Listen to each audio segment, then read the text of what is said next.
삶에 많이 있기를 바랍니다.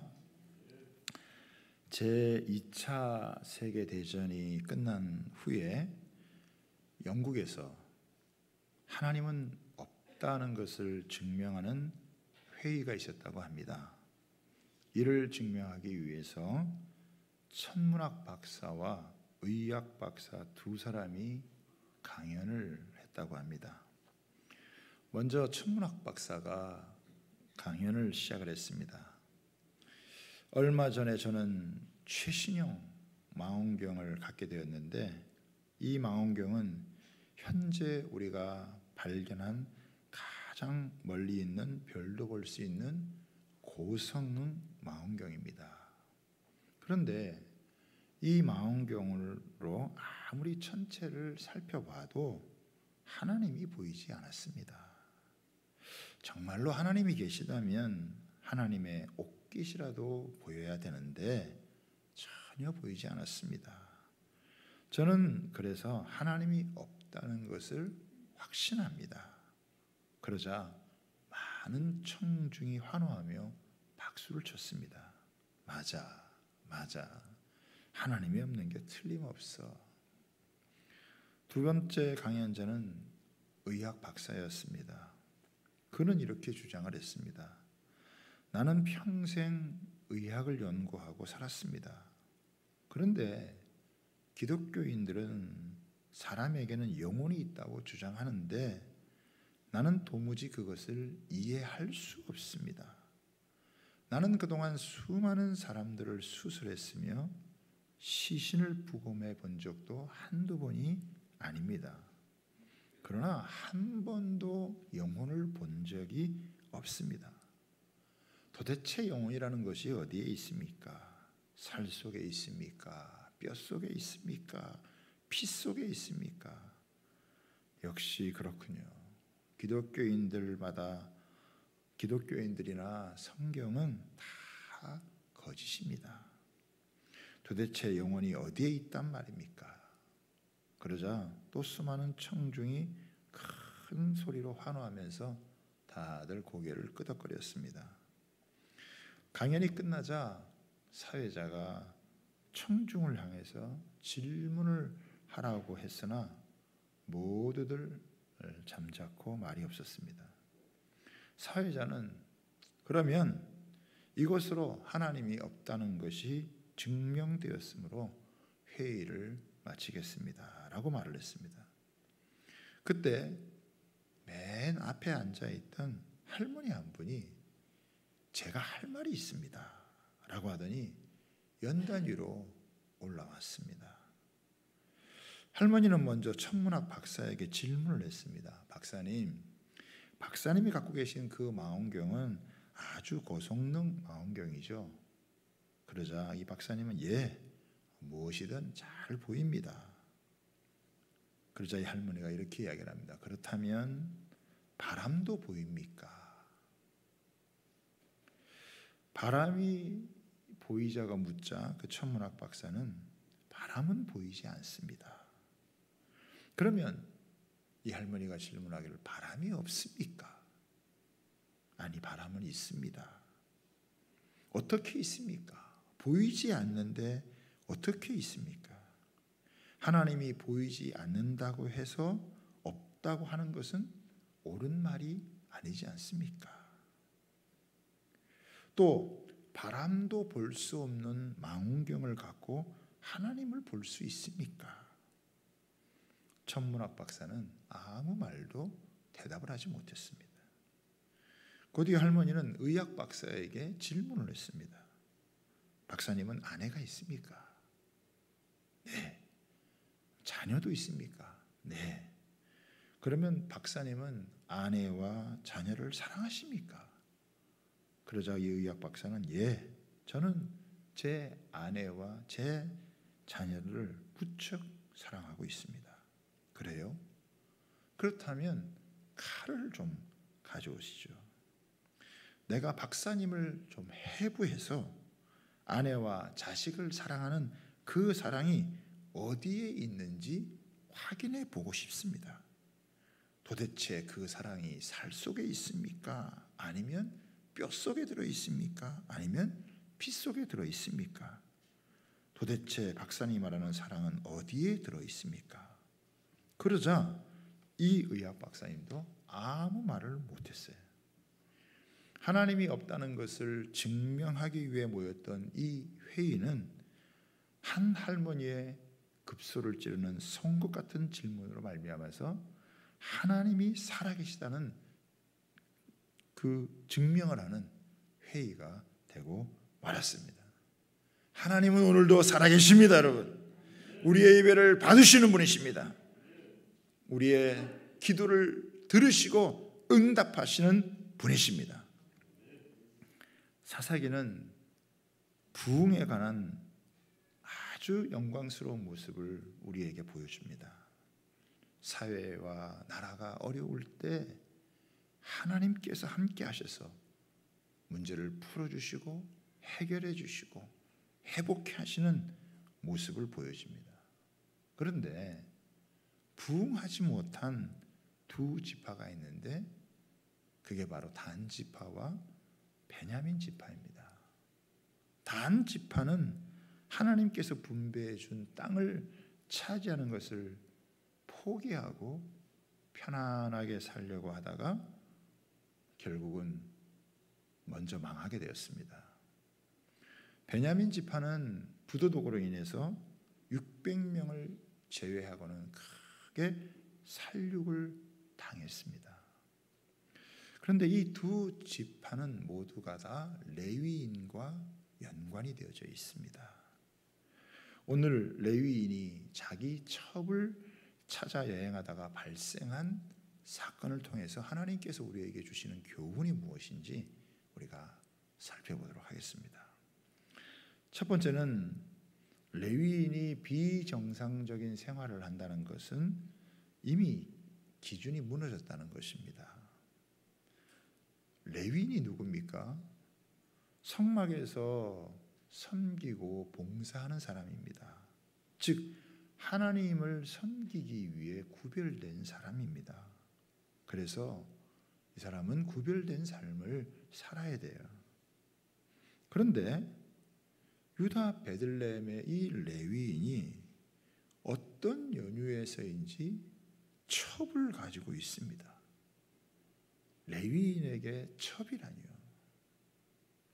그런데 이 내연의 관계에 있던 첩이 자기 집으로 가서 지내니까 이 레위인이 첩을 데리고 와야 되겠다 해서 여행을 떠납니다. 그리고 마침 첩의 집에 도착을 했을 때 그 첩의 집에서 굉장히 환대를 해주는 거예요. 하루 이틀 머물다가 가려고 했는데 하룻밤만 더 자고 가라, 또 하룻밤만 더 자고 가라 그러면서 너무 극진하게 대접을 해주니까 며칠을 더 유하게 됐습니다. 아마도 첩의 이 장인이 딸의 잘못된 행실을 보상하려고 하는 마음이 있지 않았나 생각이 돼요. 근데 5일째가 되자 더 이상 잊지 못하고 떠나고자 합니다. 아마 안식일이 다가오기 때문에 안식일을 지키기 위해서 이 레위인이 이제 떠나는 것 같아요. 나름 자기 직분을 지키기 위한 것이지만 사생활은 이미 정도를 넘어서 버렸습니다. 하나님을 섬기는 레위인에게는 합당한 생활이라고 할 수가 없습니다. 레위인이 이 정도의 성의식을 갖고 있다면 다른 사람들은 얼마나 더 했겠냐라고 하는 게 오늘 중요한 말씀의 초점이에요. 목회자의 도덕적인 수준, 성도들의 도덕적인 수준이 이 사회의 도덕적인 수준의 바로미터입니다. 이 세상에 아무리 타락을 해도 목회자나 성도, 교회가 말씀의 기준을 갖고 살아가면 세상을 치유하고 회복할 수 있습니다. 하나님 은혜를 주세요. 그러나 목회자와 또 직분자, 교회가 하나님의 말씀을 저버리고 살아가면 결국 심판을 초래할 수밖에는 없다라고 하는 것입니다. 그래서 저나 또 우리 교회 직분자들이나 우리 성도님들은 우리가 이 시대의 마지막 보루다라고 하는 그런 마음을 갖고 책임의식을 갖고 우리가 살아야 됩니다. 지금은 나 한 사람이라도 바른 믿음을 지키고 바르게 살아가는 것이 너무나 중요합니다. 그래서 하나님의 사람들은 하지 말아야 될 것이 있는 거예요. 영화나 드라마 하나를 잘못 봐도 영성이 흐트러지기 때문에 사실은 조심스러운 거예요. 신앙생활에 있어서 절제라고 하는 것은 굉장히 필수적인 것입니다. 대표 기도하는 분들, 또 찬양대, 헌금위원, 교사들, 이 모양 저 모양으로 섬기는 분들은요, 다 이 시대의 레위인들이라고 할 수가 있어요. 교인 한 사람 한 사람이 하나님의 말씀의 기준을 가지고 여러분 살아야 되는데, 그렇지 못하면 모든 게 다 무너지게 됩니다. 두 번째로, 기부와 사람들은 비정상적인 생활을 하고 있는데 이미 그것은 사회가 무너졌다는 증거입니다. 이 기부와 사람들은 낮에는 정상적인 생활을 하는 것 같은데 밤에는 완전히 이상한 사람들로 돌변해 버립니다. 거의 발정난 짐승과 같은 모습이에요. 겉으로는 별 모습 이상한 게 없는데 그 속은 완전히 소돔과 고모라 사람들 같습니다. 그 레위인이 좀 늦게 떠나서 여행을 하다가 여부스라고 하는 곳에 이르게 된 거예요. 그런데 이 여부스 땅은 그 가나안 족속 이방 백성들이에요. 그래서 내가 그래도 이 하나님을 믿지 않는 이방 백성들이 거주하는 마을보다는 하나님을 믿는 백성들이 있는 기브아에 가서 내가 하루를 유숙해야 되겠다. 기브아는 오늘로 하면은 예루살렘인 것이죠. 근데 이스라엘의 미덕은 손님을 대접하는 것인데 이 레위인과 또 첩이 함께 가면서 어둡도록 도움을 받지를 못한 것입니다. 그러다가 한 노인을 만나서 그의 도움으로 이제 집에 가서 유숙을 하게 되는 거예요. 그런데 이 기브아는 밤을 책임질 수 없는 곳이었습니다. 아마 노인은 일찍 잠을 잤기 때문에 밤문화가 어떤지는 아마 잘 몰랐을 수도 있습니다. 그러나 노인은 이 레위인과 첩을 초대를 해서 자기 집에 초대해서 씻을 것 찢게 해주고 먹을 것을 주고 또 얘기를 하다 보니까 같은 또 에브라임 사람이 동양 사람이에요. 그러니까 얼마나 즐겁게 함께 담소를 나누면서 이야기를 했겠습니까? 그런데 전혀 예상치 못한 일이 발생을 했어요. 오늘 성경의 22절을 여러분 한번 보겠습니다. 22절입니다. 함께 있습니다. 그들이 마음을 즐겁게 할 때에 그 성읍의 불량배들이 그 집을 에워싸고 문을 두들기며 집주인 노인에게 말하이르되 내 집에 들어온 사람을 끌어내라. 우리가 그와 관계하리라 하니, 여기서 관계를 한다라고 하는 것은 소돔과 고모라에서 보여준 동성애를 의미하는 거예요. 그러자 그 집주인이 뭐라고 대답을 하냐면 23절입니다. 그 집주인 그 사람이 그들에게 와서 이르되 아니라 내 형제들아 청하노니 이 같은 악행을 저지르지 말라. 이 사람이 내 집에 들어왔으니 이런 망령된 일을 행하지 말라. 그러니까 이 노인에게는 이렇게 하는 것이 악행이고 이렇게 하는 것이 이게 망령된 일이라고 하는 기준이 있었어요. 그러면서 자기 딸과 이 사람의 첩이 있으니까 좋을 대로 하라고 이렇게 합니다. 전혀 예상치 못한 일이 벌어진지라 아마 이 노인은 다 이르듯이 이야기를 하는데 그 무리들이 이야기를 듣지 않습니다. 자, 이제 기브아는 베냐민 지파가 있는 곳이거든요. 이 베냐민 지파는 유대 사람들이 예루살렘을 빼앗아 주었는데도 여부스족을 쫓아내지 못했어요. 다시 말하면 이 베냐민 지파의 사람들은 가나안 사람과 싸우려 하지 않았다는 거예요. 오히려 가나안의 문화와 점점 동화돼 간 거예요. 아마 그 땅에서 정착해서 먹고 살기 바쁘니까 아마 열심히 일을 해서 돈 벌고 먹고 살아가는 게 녹록지 않았겠죠. 근데 그렇게 살다가 보니까 자신들의 본성 안에 있는 죄와 세상의 유혹이나 시험에 대해서 싸워야 된다는 그런 깊은 인식이 없었던 것 같아요. 그 결과 이 자녀들이 어떻게 됐느냐? 부모도 그렇게 살아가니까 그 자녀들이 어떻게 됐느냐? 그 자녀들이 불량배가 된 거예요. 그 자녀들이 동성애자들이 된 것입니다.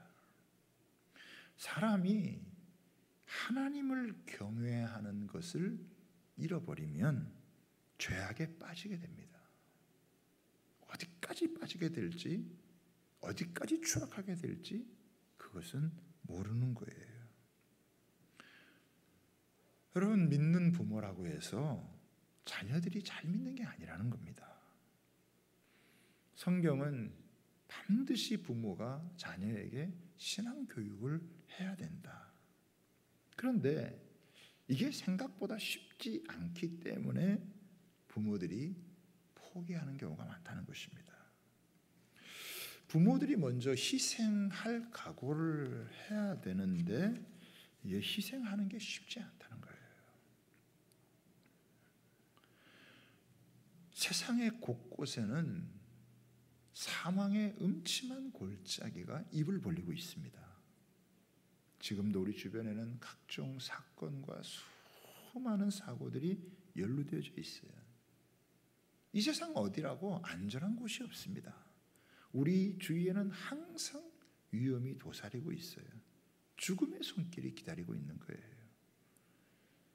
사망과 생명은 한 걸음뿐이다라고 하는 성경의 말씀이 진실이에요. 사실 이 세상에는요, 희생하는 사람이 없으면 평화가 유지가 안 됩니다. 희생하는 사람들 때문에 평화가 유지되는 거예요. 희생하는 자가 없고 전부 이기적으로 살게 되어지면 다 함께 망하는 것이죠. 교회도 마찬가지예요. 교회는 희생하는 사람들 때문에 유지가 되는 것입니다. 희생하는 사람이 없으면 교회는 말할 수 없이 시끄러운 곳입니다. 여러분, 예배드리는 시간을 아까워하지 말아야 합니다. 예배는 뭐냐? 희생을 배우는 시간이에요. 그래서 우리를 예배를 그냥 예배라 그러지 않고 희생의 예배다 이렇게 이야기를 합니다. 자기 주장을 멈추고 하나님 앞에서 자기를 내려놓는 시간, 자신의 권리를 주장하는 것이 한다면 참된 예배가 될 수가 없어요. 그런데 그렇게 하다가 보면 하나님께서 알게 모르게 우리를 변화시켜 주는 거예요.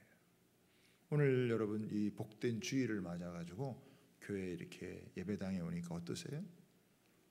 예배당이 깨끗이 청소가 되어져 있고 또 여러 사람들이 이렇게 섬기는 것이 있으니까 우리가 얼마나 아름답습니까? 그런데 이런 예배가 있기 전에 어제 저녁에도 나와서 셀 식구들이 청소하고 수고를 하고 걸레질을 하고 쓰레기를 치우고 또 찬양하는 분들은 일찍 나와서 찬양을 준비를 하고 교사들도 미리 준비해서 일찍 나와서 예배드리고 다 섬기는 거예요. 그러니까 이거는 나름대로 자기를 희생하는 이런 것이 우리 모두를 함께 유익하게 만들고 복되게 만드는 거라는 것이죠.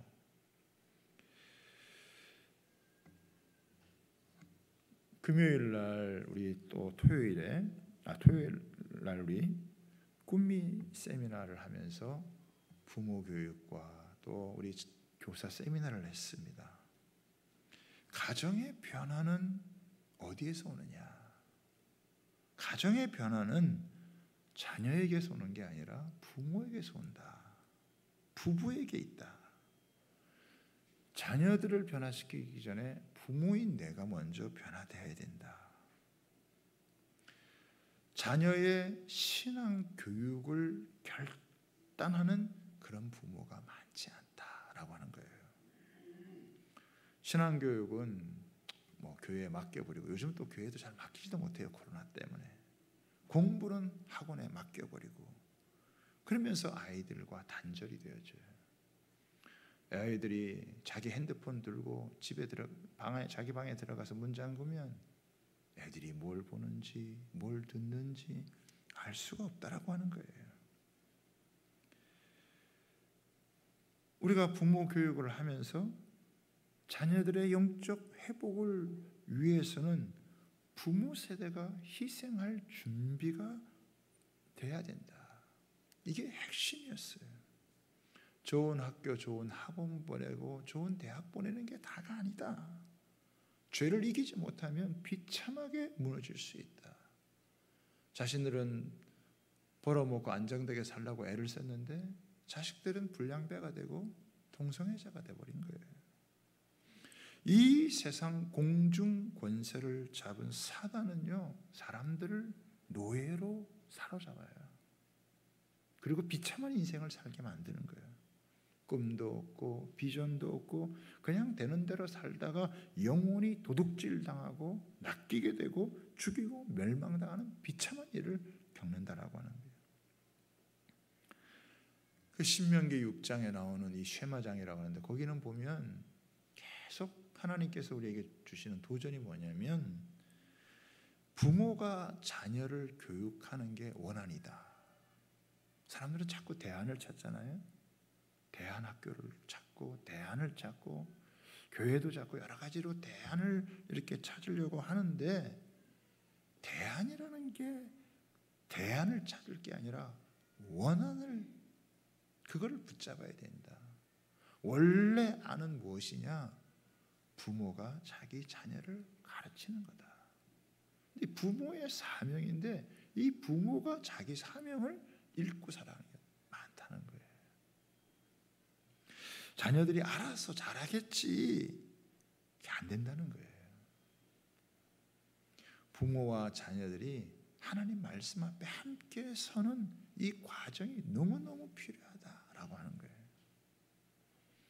우리 교회는 한 2년 전에 이렇게 저녁 예배를 가정 예배로 바꿨어요. 얼마나 이것을 잘 지키느냐라고 하는 것은 조금 둘째 치고서라도, 저녁 예배 우리가 잘 모였지만 우리가 하나 미래를 내다보면서 좀 깊이 생각한 것은, 그리고 전환을 한 것은, 우리 교회와 가정이 함께 가야 되겠다. 가정이 살아야 되겠다. 가정에서도 예배가 드려지고 자녀들이 함께 부모와 함께 말씀을 보고 기도하며 그 가정이 하나님을 섬기는 가정으로 그렇게 가야 되겠다. 이런 우리가 생각을 좀 전환했기 때문에 우리가 그것을 바꿔서 했는데, 그러다가 1년 전에 코로나가 닥치고, 그래서 우리가 참 적절한, 그래도 하나님의 은혜 가운데 이것을 전환한 것이구나 이렇게 생각을 했어요. 그런데 이제 문제는 이걸 어떻게 더 잘하느냐, 어떻게 이제 이것을 더 우리 가정을 잘 세워가느냐. 건강한 가정이 없이 교회도 건강할 수가 없고, 또 교회가 건강해야 건강한 가정들을 세워나간다라고 하는 것입니다. 그러니까 이 1차적인 책임이 부모에게 있다. 이걸 놓치고 가는 거예요.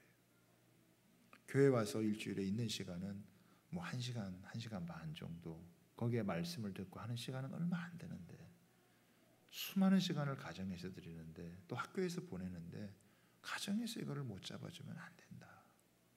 이거를 계속 자극을 받는 거예요. 한두 번 들어서 되는 게 아니라 목사인 저의 가정도 쉽지 않은데 다른 성도들 얼마나 쉽지 않겠냐라고 하는 거예요. 부모의 손을 떠나는 그날까지 부모는 자기 책임을 다해서 이 자녀들을 관리하고 지도해서 신앙을, 하나님을 믿을 수 있고 여호와를 경외할 수 있도록 가르쳐 줘야 된다는 거예요.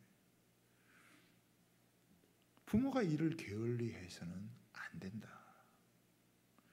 우리나라는 그렇잖아요. 성적이 좋으면 모든 게 다 용납이 돼요. 불교, 유교, 기독교보다 센 게 대학교다. 우리나라는 그런 말이 있어요. 그런데 그러다가 나중에 큰 일을 겪을 수 있다는 거예요.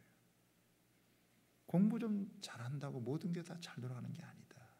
크게 착각해. 내 자식은 절대 그러지 않을 거야. 이거 착각일 수 있다는 거예요. 그래서 이번에도 우리가 이런 말씀을 듣고 굉장히 도전을 받았어요.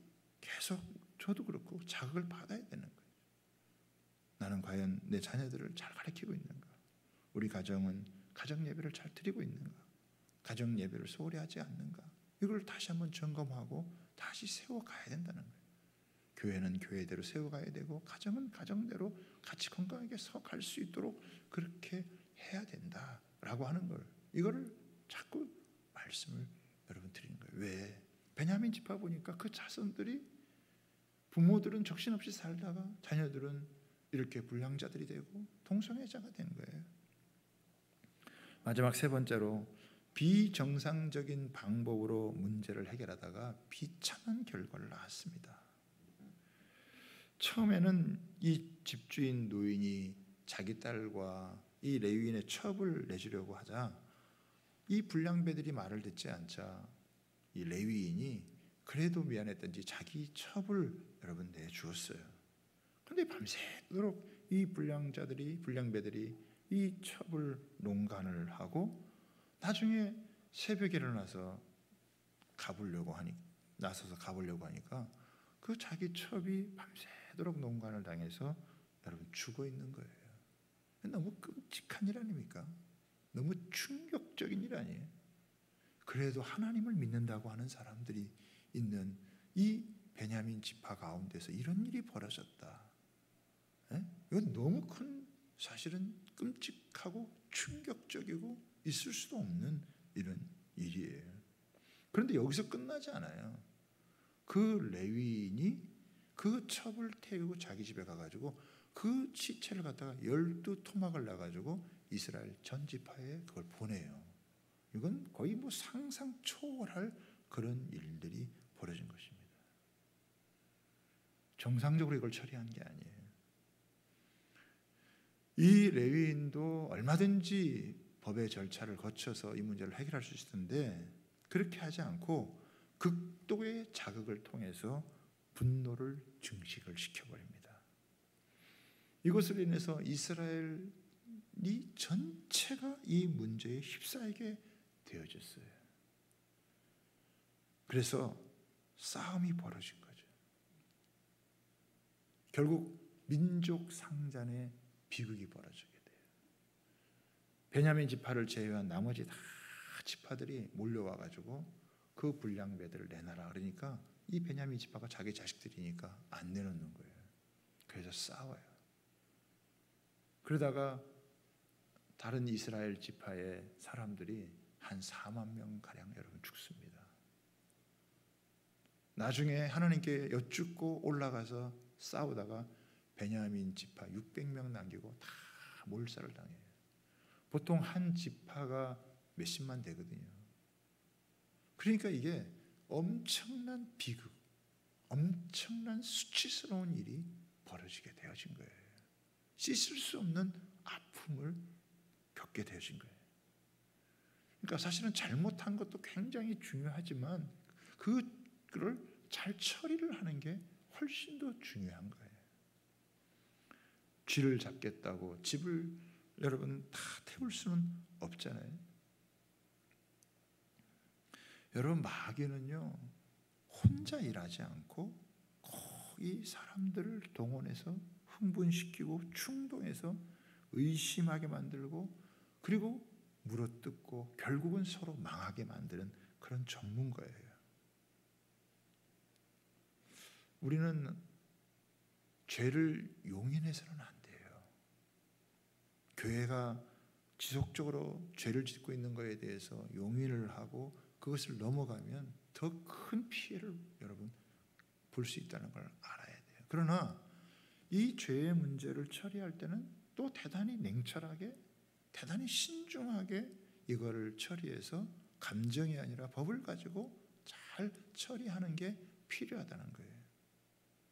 문제는 작게 만들고 좋은 일은 크게 만들어야 되는 거죠. 우리 속담에도 있잖아요. 싸움은 말리고 흥정은 시키라는 얘기가 있어요. 그런데 이 사건을 위해서 기부하는 기부하대로, 레위인은 레위인대로, 이스라엘 백성은 이스라엘 백성대로 다 죄에 빠지고 큰 피해를 입히게 되고, 이 한 사람의 이 문제가 일파만파 퍼져가지고 이스라엘 전체에 큰 피해를 주는 이런 일이 발생을 했습니다. 사랑하는 여러분, 교회는요 죄와 싸우는 곳입니다. 공공연하게 죄를 짓는데 침묵을 한다면 음부의 권세가 이기는 꼴이 되어지는 거예요. 그래서 때로는 교회가 권징을 해요. 건강한 교회가 되려면 권징을 했어요. 그래서 옛날에 우리나라 초대교회도 보면은 직분자가 또 교회 성도들이 제대로 하나님의 뜻을 따라 살지 않고 막 살면은 교회에서 권징을 했어요. 때로는 출교를 여러분 하기도 했어요. 직분자들이 자기 가정을 잘 다스리지 못하고 믿음 안에 제대로 살아가지 못하고 그러면 그거를 파면하기도 했다라고 하는 거예요.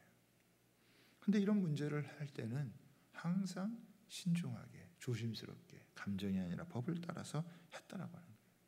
저는 지금 우리 사회가 갖고 있는 이런 많은 문제들 속에서도 우리가 굉장히 냉철할 필요가 있고 신중할 필요가 있다. 문제를 확대시키지 말고 그것을 잘 처리, 문제의 본질을 놓치지 않으면서도 그걸 바르게 처리해야 된다.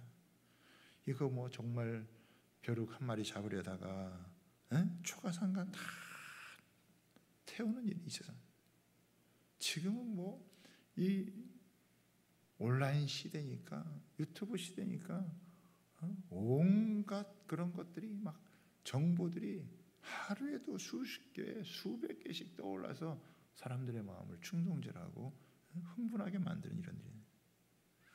저는 이런 데 있어서 굉장히 우리가 교회가 신중해야 된다, 조심해야 된다라고 하는 거예요. 어떤 면에서는 마음만 있고 냉정하지 못하면요 일이 크게 벌어질 수도 있다. 여기서 지금 보여주는 게 뭐냐면 이 죄라고 하는 것이 얼마나 무서운 파괴력을 갖고 있는지 보여주는 거예요. 한번 이 죄가 역사하면 그게 하나님의 백성이라도 얼마나 무섭게 파괴시키고 서로를 미워하고 죽이게 만들어서 씻을 수 없는 상처를 남기신다는 걸 우리에게 보여주는 겁니다. 사탄은 웃고 있고 하나님은 가슴 아파하고 있어요. 이긴 쪽도 없고 진 쪽도 없고 모두가 패배자요, 모두가 다 상처가 남게 된다라고 하는 거예요. 베냐민 자손들은요 이 기브아의 불량자를 그냥 내버려둔 것이 이렇게 엄청난 결과를 초래할 것이라는 것을 예상 못했을 거예요. 죄가 역사하는 것을 방치하면 무서운 결과를 초래하게 되어진다는 것입니다. 그런데 우리가 꼭 알아야 될 건 뭐냐면 기브아의 죄는 기브아에만 있는 것이 아니고 우리 안에도 있다는 거예요. 내 속에도 있다는 거예요. 베냐민 지파가 먼저 심판을 받았을 뿐이지 우리 속에도 여러분 이런 죄가 있다는 거예요. 이걸 알아야 돼요. 그런데 우리가 반드시 더 중요하게 알아야 될 것은 뭐냐면 예수님은 자기 백성을 그들의 죄에서 구원하기 위해서 오셨다고 하는 것을 믿으시기를 바랍니다. 교회는 죄를 치료하는 곳이에요. 회개하여 이것을 씻어내는 곳이에요. 그냥 뭐 단순히 놀러 다니시 다니는 곳이 아니다라고 하는 거예요. 죄의 삭은 사망으로 인도하지만 그러나 하나님의 선물, 하나님의 은사는 그리스도 안에 있는 영생이다. 그래서 이 십자가의 은혜를 붙들고 굳건하게 여러분 이 시대 가운데 서야 된다라고 해요. 목회자인 저도 책임감이 느껴지고 이런 시대를 살아갈수록 우리 성도들도 이런 마음을 가지고 피 흘리기까지 예수님이 우리 죄를 위해서 했다면 그 죄를 반복하지 않으려고 하는 그런 자세, 죄를 지고도 뭐 회개하면 되지 이런 아니란 생각을 가져서는 안 된다는 거예요. 죄와 싸워야 돼요. 싸울 수 있을 만큼 여러분 싸워야 돼요. 그러나 항상 우리는 죄보다 더 큰 하나님의 은혜가 있다라고 하는 것을 늘 기억을 해야 된다는 것이. 우리가 잘 아는 약할 때 강함 되시네라고 하는 여러분 찬양이 있는데 아마 뭐 성도들 중에서 모르는 분이 거의 없을 거예요. 그러나 이 찬양을 지으신 분에 대해서는 잘 모르는 분들이 많은데 이 찬양의 작곡자는요 많은 찬양을 사실은 작곡한 분이에요. 전 세계적으로 알려진 찬양 사역자 데니스 저니건이라고 하는 분인데 그가 어릴 적에 공중 화장실에서 한 남자로부터 성추행을 당하면서 동성애에 관심을 갖게 되었습니다. 사탄이 그의 아픈 기억 속으로 들어와서 계속 속삭인 거예요. 그 사람이 너를 성추행한 이유는 너에게 매력이 있기 때문이야. 너는 남자들이 좋아하는 매력을 갖고 있어. 이 사람이 신실한 기독교 가정에서 자랐기 때문에 동성애적인 성향으로 인해서 굉장히 괴로움을 많이 겪었다. 나름대로 신앙을 가지고 이것을 극복하려고 했는데 그러면 그럴수록 사탄이 죄책감을 이용해 가지고 계속 더 힘들게 만드는 거예요. 그러다가 어느 교회 지도자한테 처음으로 자신이 동성애 성향을 갖고 있다고 고백을 했는데 오히려 성적인 접근을 하는 바람에 모든 희망이 사라져 버렸습니다. 그리고 자살을 결심을 하고 자살을 시도를 했어요. 그러나 아직 죽을 준비가 안 됐다라고 하는 것을 여러분 알고 죽음 대신에 본격적으로 동성애자를 받아들여서 동성애자로 살아갑니다. 자기 속에 오랫동안 그래도 쌓아왔던 이 영적인 싸움을 포기해 버린 거예요. 그리고 나는 동성애자로 살겠다 그리고 이렇게 살아가는 거예요. 하지만 그가 자기 스스로를 포기했을지라도 하나님은 그를 포기하지 않은 거예요. 하나님이 끝까지 믿음의 사람들을 보내서 그에게 하나님의 사랑을 보내준 거예요. 그러다가 어느 집회에서 하나님은 그런 당신을 여전히 사랑하고 계신다. 이 말씀을 예언적인 것 같은 이 말씀을 듣게 되어져요. 자기도 포기한 자신을 하나님께서 여전히 사랑하신다. 그리고 하나님이 일으켜주기를 원하신다는 사실에 큰 충격을 받았어요. 우리가 어제도 그 세미나를 하면서 그런 이야기를 했어요. 우리는 사람들을 죄인이다지만 물론 사람이 죄인이에요. 죄인인 걸 알아야 하나님을 만나요. 그런데 그 죄인보다 먼저 알아야 될 게 뭐냐면 우리는 사람은 하나님의 형상과 모양대로 지음받은 자예요.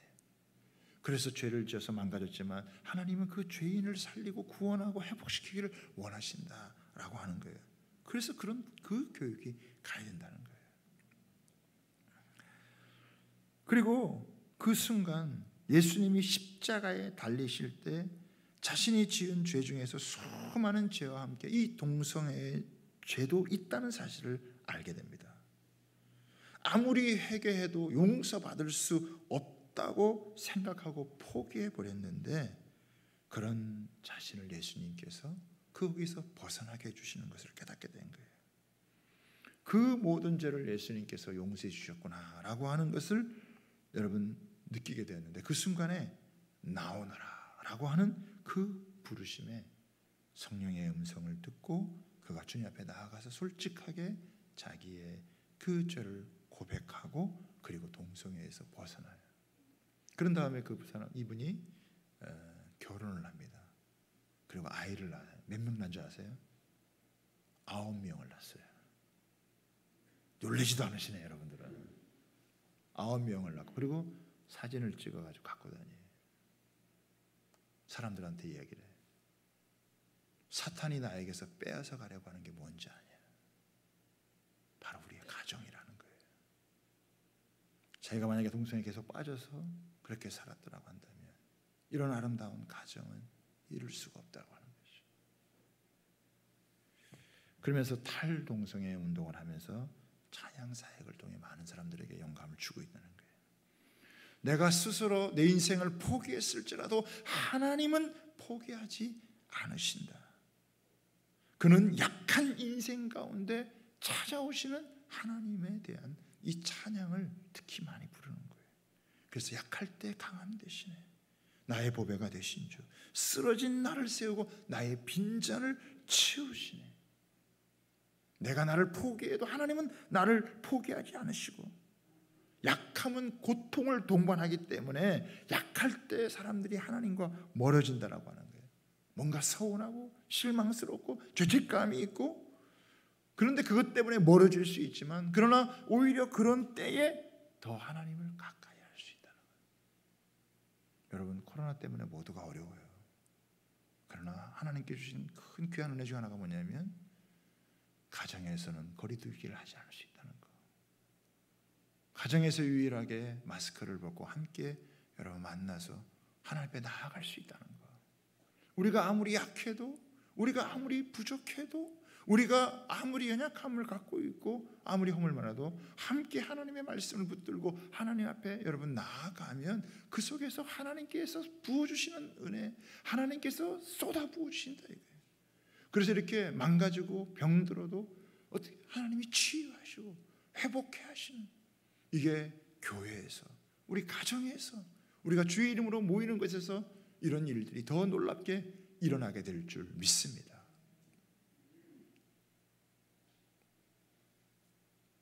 죄는 무섭게 파괴하지만 하나님의 은혜는 우리를 놀랍게 회복시킨다고 하는 사실을 믿으시기를 바랍니다. 그래서 그 주님을 바라보고 그 주님을 의지하고 그 주님의 이름을 부르고, 연약한 우리에게, 죄인된 우리에게 쏟아부어 주시는 은혜는 우리를 회복하고도 남을 만큼 크다는 것을 다시 한번 마음에 새기시고 기쁘게 하나님 앞에 나아가는, 그리고 우리 가정에서도 함께 하나님을 예배함으로 하나님 앞에서 우리 가정을 세워갈 수 있는 이런 축복된 은혜가 있게 되기를 주님의 이름으로 부탁하고 축복합니다. 우리 같이 한번 데니스